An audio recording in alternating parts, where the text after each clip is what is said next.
Trời ơi, rung. Thôi.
Và đồng bạn ạ. Có Đỗ Văn Lương và Sông Long Giang bậc đá như thế này thôi. thôi. Và long sàng bằng đá cho nên là cái khối lượng của long sàng phía bên ngoài này lên đến khoảng 1,5 tấn. Ở bên trong thì nặng hơn một chút, ở bên trong lên đến khoảng 2 tấn. Thì ở đây thì long sàng theo như Hán tự thì là giường rồng đúng không ạ? Nhưng mà ở đây thì không phải là giường dành cho vua nằm. Ở đây thì di tích vẫn dùng sập long sàng để giống như một sập thờ. Chúng ta sẽ sửa sang lại lễ vật ở phía bên ngoài và bên trong là nơi mà mình đặt lễ và cúng vua.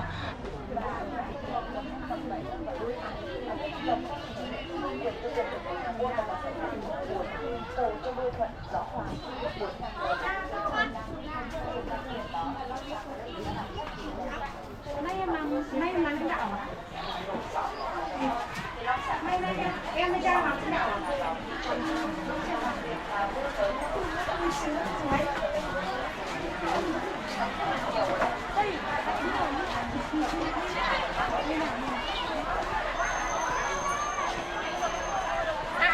Trang ơi, nha cho xem nhân vật chính của xe mình.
Ban tổ chức xin trân trọng kính mời các thầy cô giáo, các bậc phụ huynh của trường Thu Phong xếp hàng ngang phía sau bát hương công đồng. Các bạn học sinh, các con hướng về phía đền thờ nào, các bạn nghe cô nhắc chưa? Các bạn học sinh của Thu Phong nghe cô nhắc, các con hướng về phía đền thờ. Chúng ta đồng loạt bỏ mũ xuống nào. Đồng loạt bỏ mũ xuống. Giữ trật tự trong quá trình làm lễ dâng hương. Để ban tổ chức sẽ thực hiện nghi thức ngay tại bây giờ. Xin mời cụ thủ tướng ra điều hành nghi thức dâng hương.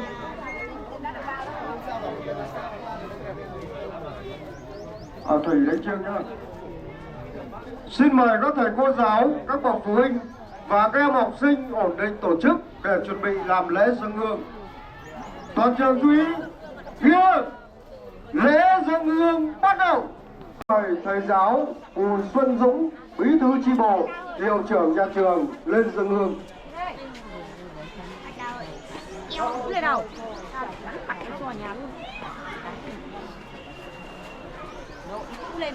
Mời thầy đồng chí. Việt Nam Quốc, Ninh Bình Định, Tây Hoa Lưu Phường. Hôm nay ngày 28 tháng 3 năm 2026, tức ngày 10 tháng 2 năm Bính Ngọ, tại di tích đền thờ Vua Đinh Tiên Hoàng, chúng con gồm tập thể giáo viên, phụ huynh, học sinh. Đất nước đã mất đi người anh hùng hào kiệt, hãy hậu dung vân nga vượt lên nỗi đau, quân bồi tan chồng đón mái chèo bần nước, bọn giặc xâm lăng lầm le phương Bắc, triều đình ly tán hoang mang, vì Giang Sơn dẹp bỏ mọi quyền riêng, thương trăm họ tìm người trao ngôi báu. Quý Đức thu nạp tướng tài quân giỏi, Lê Hoàn lên ngôi hoàng đế chỉnh đốn quân lương. Kể đến khi giặc Tống tràn sang, cái nước đã vững vàng, lòng dân đã thuần. Cửa bạch đằng cọc lơ nhô nhấn chìm thay giặc, ải chi lăng thế trận của vây tiêu diệt quân thù. Tỏ mặt anh hào nước Việt ta xưa, phá Tống giữ yên phương Bắc, bình yên dẹp giặc phương Nam, thiên hạ thái bình quốc thái dân an. Vua lội ruộng cầm gầy, lệ từ tiền thương lòng dân nhớ nhỏ.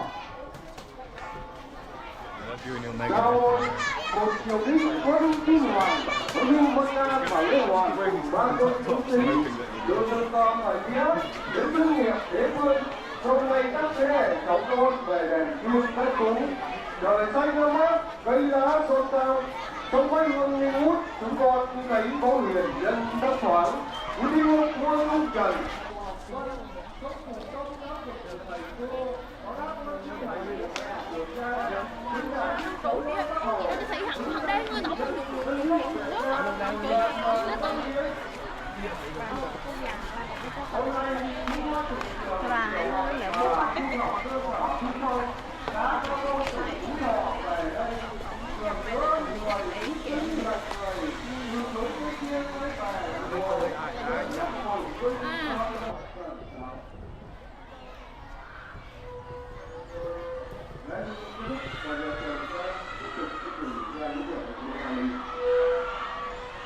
Trong lễ dân hương trân trọng kính mời thầy trò trường Cao Hoa Hạ, Trần Thu Phong sẽ dừng chân ở trong sân thật để nghe chương trình giới thiệu lịch sử của di tích Cố đô Hoa Lư. Lần đầu tiên thay mặt cho cán bộ nhân viên của Trung tâm bảo tồn các lịch sử văn hóa châu trong ngoại thành đặt ra Hà Nội của chúng ta bây giờ. Cho nên Hoa Lư cái nước này thì do khi sống. Đẹp này. Ôi, người ta làm một dãy em xung cho chị. Người ta làm một dãy đỏ đỏ đấy. Sáng đấy.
Bác có gì tư hả?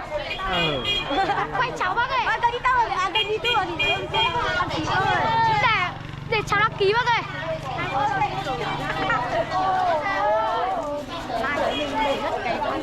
Ơi sao béo? Hãy subscribe cho kênh Ghiền Mì Gõ để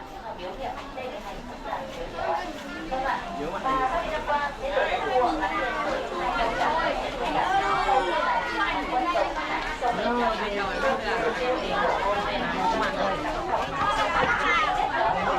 hấp dẫn.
đã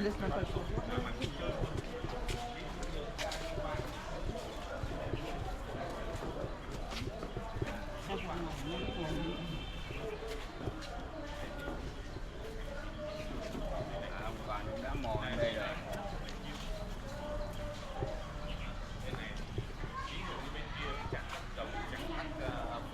Bên này thì chỉ là một cái bãi đỉnh trơn trơn trượt, không để hình lưỡi dao, không có sự uy nghi của vua chúa. Cái khung có đó.